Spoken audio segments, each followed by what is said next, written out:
Next, we have a talk on lessons from scaling to millions of users. Tammy Butow is a principal SRE at Gremlin, where she works on chaos engineering, the facilitation of controlled experiments to identify systemic weaknesses.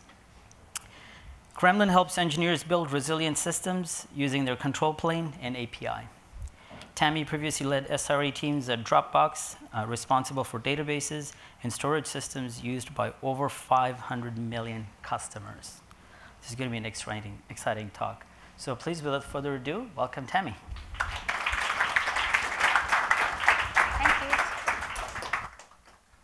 Cool.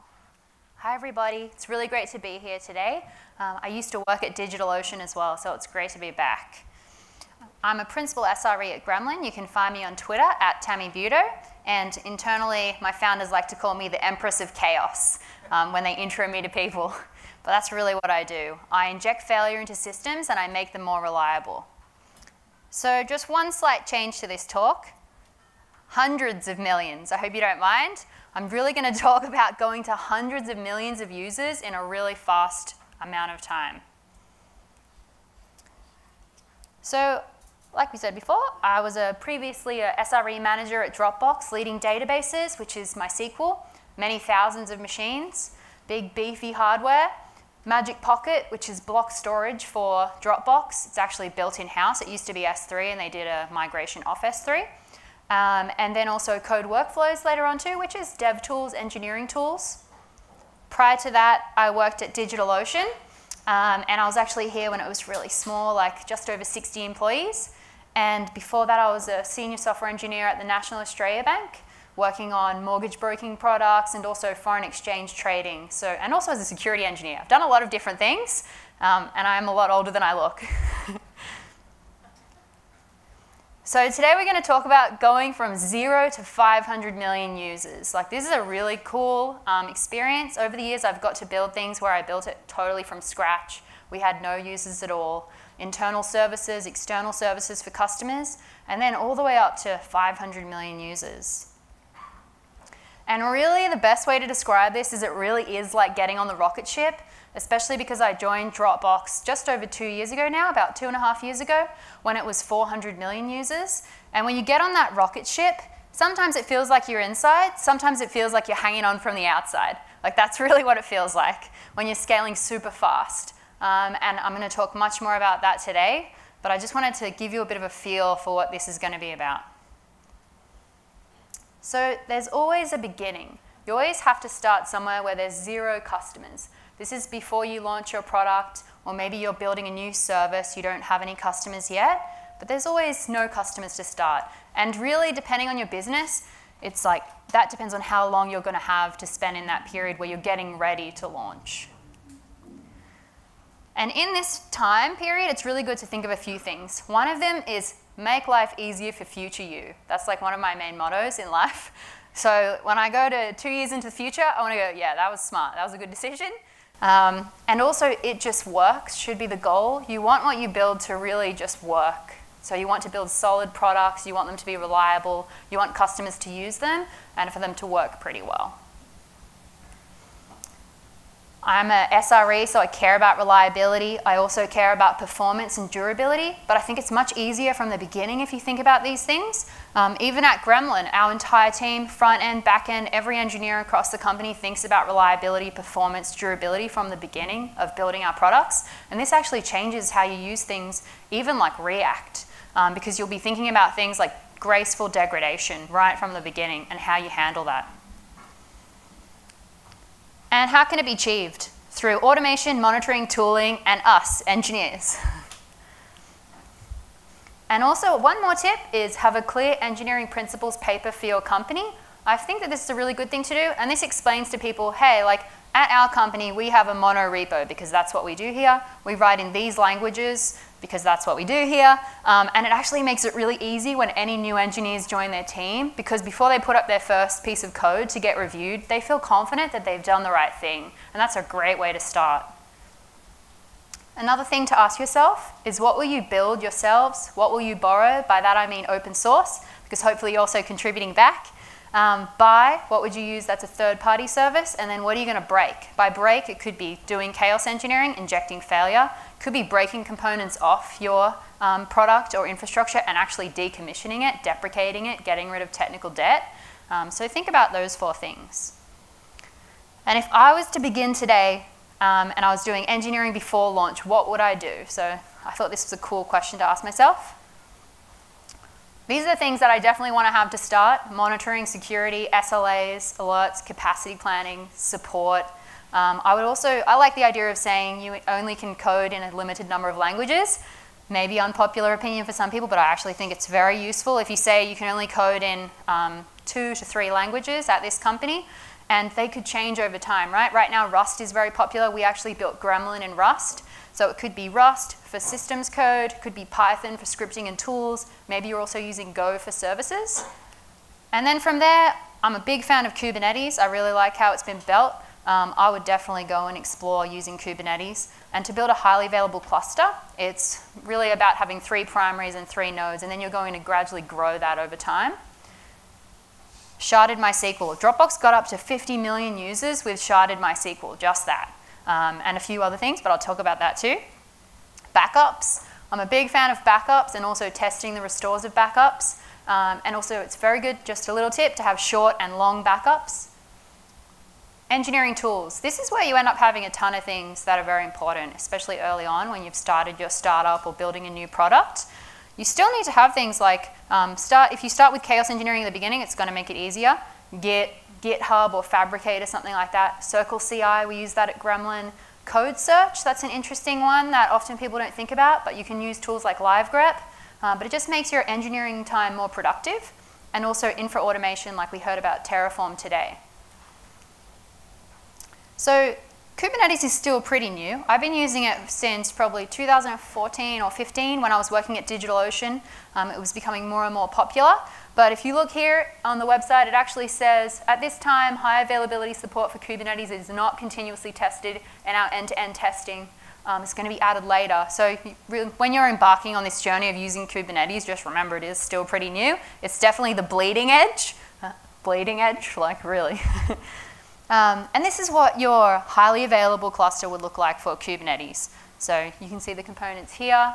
With your load balancer, you've got several nodes, several master nodes as well.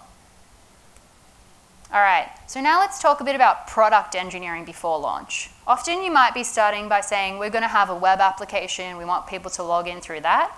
Now pretty much most people in the Bay Area are using React. They've done big migrations from something else to React. Hands up, who's using React? Yeah, like tons of people. So that's a pretty big migration to go through yourselves. And often people ask me, how do I put the time in to do reliability, performance work, durability work? I'm like, well, you did a migration to React. Like make the time that way as well. Just plan it into your sprints. And something we did at Dropbox was say 20% time should be dedicated to KTLO. So you can make the time for it. APIs. Right now, I really like Swagger. We use that at Gremlin, and it's a really great way to quickly build an API. You might be doing desktop if you're going desktop first or if it's a core part of what you're building. So probably Electron.js, built by GitHub, used by Slack, GitHub, a lot of other companies. And then mobile, seems to be a lot of native mobile development at the moment. So these are just a few of those tools that I mentioned. Electron, React, and Swagger, all really popular in the Bay Area. Lots of companies are using these right now. Oops. Monorepo. I'm a big fan of monorepo. Being an engineer at Dropbox, it was very handy to have access to all of the code. So you could actually see all the code across the whole company. You were able to submit a pull request to a different team if you found something that you needed to change. And it does make it really nice when you can see everything. I'd worked at companies before where there was big walls between teams and I couldn't even see the code of another team. Maybe it was in a different repo and it was private. So that makes development really hard as an engineer. So I do like the idea of monorepo, and it's pretty big at Dropbox, at Facebook. Like most companies in the Bay that are big, that have scaled, do monorepo. Code search. So I mentioned this a little. I thought I'd quickly show you a small demo because there are tools like this that you can deploy in your own company that actually help you be much more productive as engineers. And you can deploy it on DigitalOcean. That's what I did when I was setting it up. Okay, so I'll just show you here. So this is something called LiveGrep, and LiveGrep is on GitHub. Right now it's showing the Linux kernel, so you can search through all of the code for the Linux kernel. And for example, if I search for like hyperthreading, then I'll be able to see all of the references there for hyperthreading. And you can understand when you've got like a large amount of code, this is actually a super cool tool to just quickly find something, and then you can easily link to a line in the code and send it to somebody, say on Slack, when you're like, hey, I saw this, like, do you understand more about how this works? Do you mind if I change this? Like, maybe you just want to talk about a piece of code. You can see it here on GitHub. That's the repo there. And also, a lot of the people at Dropbox in our engineering team would commit to this, to LiveGrep, to make it better. So here's one of my little commits from there. And we would often do internal testing. So I think when you're building tools internally for engineers, do interviews. So actually meet the engineers in your company, ask them what they like, ask them what they don't like if you're building internal tools as well. And then make changes to open source software. And here I wrote, it's a small request from users during a demo, and that's like internal engineers. And they said it would be good to be able to do this, so let's add it. And got added straight away. Cool, so back to this. Okay, so now the growth begins. Engineering with 5 enterprise customers. So this is where we've started to get a few customers. It's getting more exciting. Let's talk about how things change. So a few things first. You want to retain customers, especially when you're first starting out, right? You really want to keep those customers. You want them to be happy. You want them to be having great experience. And you want to be able to scale. So continue to prioritize reliability, perf, and durability so you don't lose those customers because you lose their trust. Also, you can start to use your monitoring, logging, and observability tooling that hopefully you baked in before launch. So now you're ready because you can just start to use it. There's a lot of great tools that you can quickly start to use as well for that. You're building self-healing systems and automating your infrastructure so you don't get paged. I think this is really important, just going in with the mindset of, I don't want to get woken up in the middle of the night, because like who does? So how can you make systems self-healing? Infra and product engineers should continue to meet and speak with engineers, speak with customers to get feedback. So this is actually something I've done my whole life as an engineer. For like 10 years now, I always got to meet customers, and it was really cool. When I was working on mortgage broking, I'd go and meet the mortgage brokers, and often I'd learn really different things than what I thought. And it was really great for me as an engineer to actually be able to ask them what they wanted, because it was completely different than what I expected or what other people told me. So I learned that pretty early, and it's a great lesson. Oops. Now this is what your architecture could look like, I would say, if you're at 5 enterprise customers. A lot of it I've sort of like graded out because it's pretty similar. You shouldn't have to change too much. Hopefully you've made some great decisions. So we're just going to think about things like small data, which is this new concept now. You've heard about big data, but there's also small data. When you don't have tons of customers, but you still want to analyze the data, you can use product analytics tools like Mixpanel is an example of one. But it's this whole idea of exploring your data and making decisions off it, even if you don't have a ton. And the other thing is you're probably starting to build more and more services which are specific for your product. Say, for example, if you heavily use email to talk to customers, you might build an email service that triggers at certain action points. So that's what I put there. Now let's get to the millions. This is like a whole different world when you're getting to millions of customers. I've got to do this at a few companies. At the National Australia Bank, when I worked there, we had 3 million users for internet banking. And I was working on that. It's a very interesting business. And also I got to work as a security engineer for that. So you see a lot of interesting things, a lot of different failure modes. So now we have 3 million users. What are we going to change? Well, you can actually start to think about big data. You can also do tons of experiments at scale to figure out what decisions you want to make into the future, how you want to change things, how you're going to work with marketing teams, product teams, sales teams. This is where it gets really interesting because you've got a ton of data. You will also start to build out info that's really specific to your product features and also optimized for your workload. That's something that's very important to think about, and I think SREs think about that really like all the time. You're always thinking, well, this is our company, and our company does this, so we need to make sure that our machines are built like this, they have this configuration, we've built everything to perform it based on our own personal workload. And if you take something really generic off the shelf, but then don't customize it, it's not going to work out as good as it could. So now when we have 3 million users, and a lot of this is based off learning from different companies and working at Dropbox and all these different companies that I've worked at, you need to add a few more things. I like to talk about it like you would scale out, you might scale up, but then you also want to add layers. So that's something that people don't often talk about, but it's something that you want to do too. Here we're adding a caching layer. So this is something that actually got Dropbox really far, up to 400 million users, adding memcache above MySQL. So you have sharded MySQL and then you add memcache on top of that. It's going to get you pretty far. Well, it does for Dropbox based on the workload, so it really depends on your own personal product of what your company does. Then you can do big data like Hadoop, Spark, Pig, that sort of thing, and more specific infra for your services.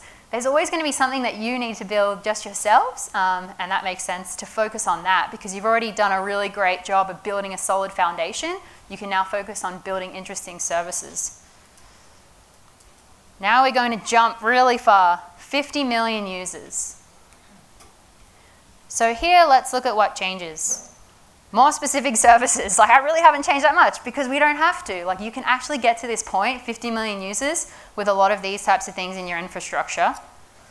But when you go from 400 to 5 million users in one very fast year, which is what I did, and also Pat, he's here too, he did that as well. And Pat worked on the configuration management for Dropbox during this scaling time. So doing a massive migration from Puppet to Chef.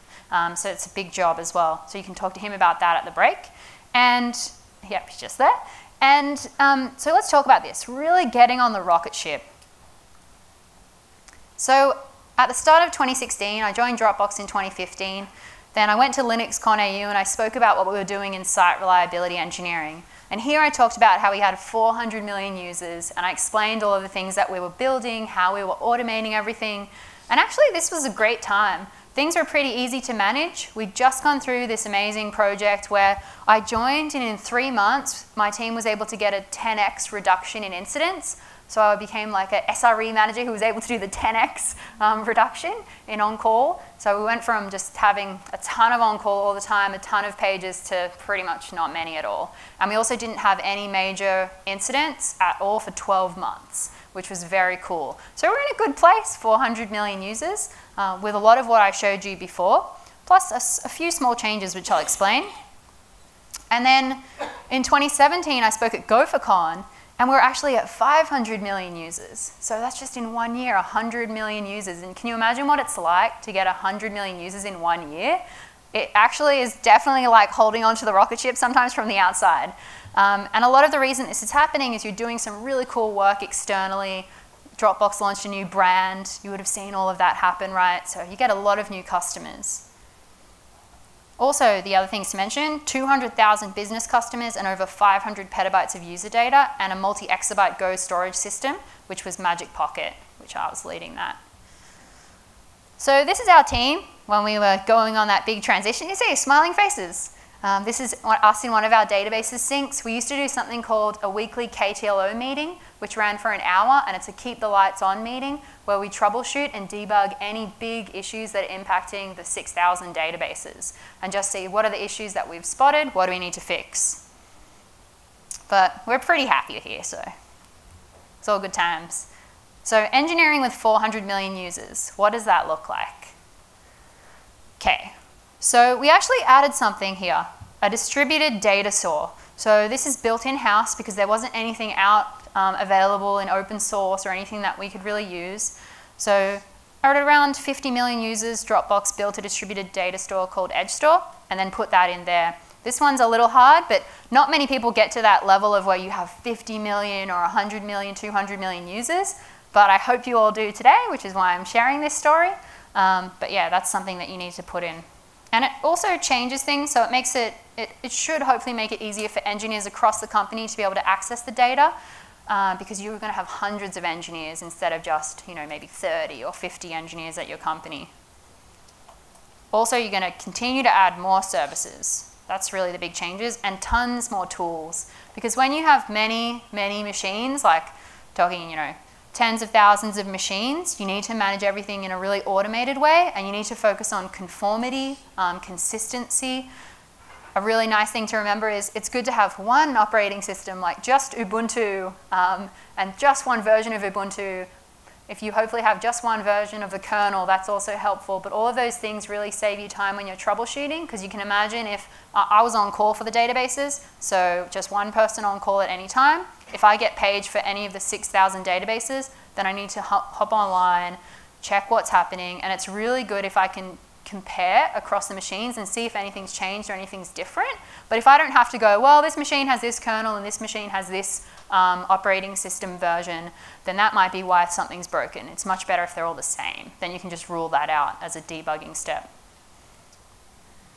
You need to really be able to zoom out with tools to make quick and important decisions. So you're building a lot of tools to just sit on top, because you can imagine there's so much data that you now have, because you're managing a lot of infrastructure.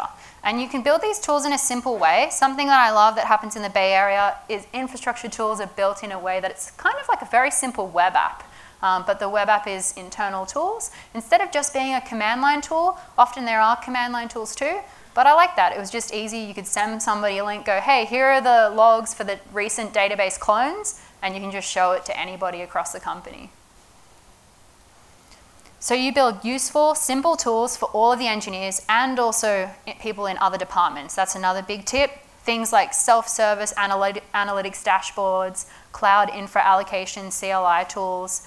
A tool that we had at Dropbox was called CloudBox. And I've often spoken at conferences where I say to everyone, hey, how long does it take you to get a machine in your company, like to get a droplet or to get some sort of cloud infra instance?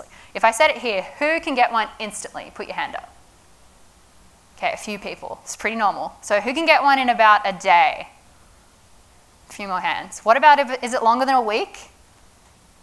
Awesome. Okay, that's great to see. But yeah, sometimes I'll speak at conferences and people go, it takes me 3 weeks just to get a machine.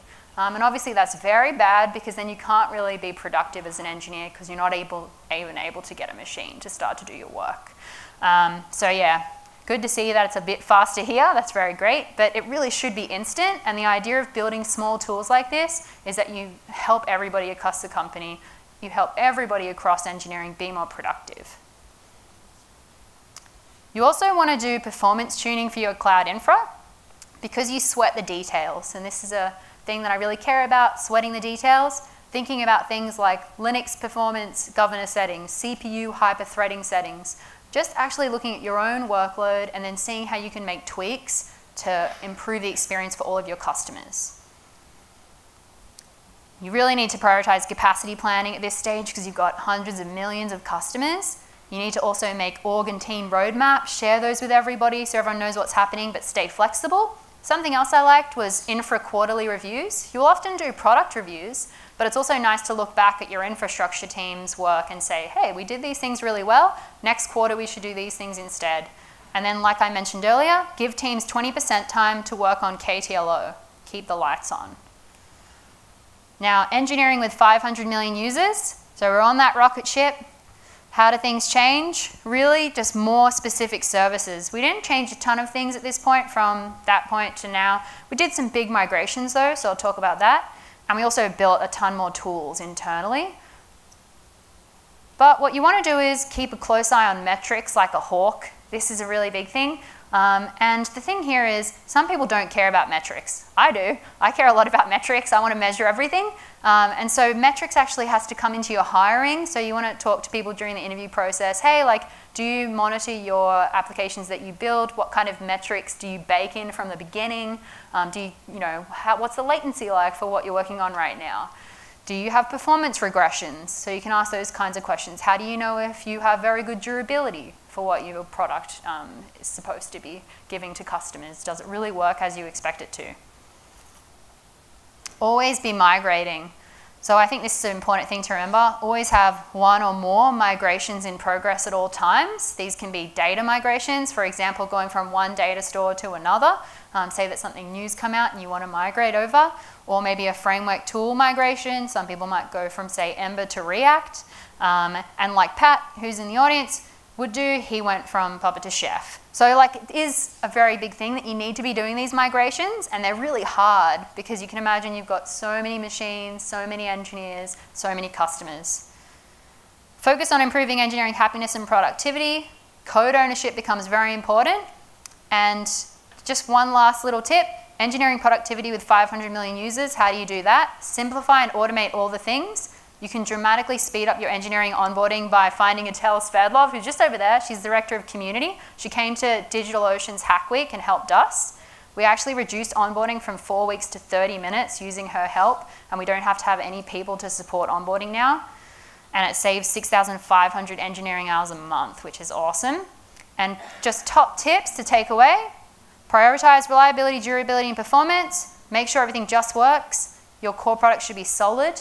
Infra and product should work together. You need to sweat the details and aim higher.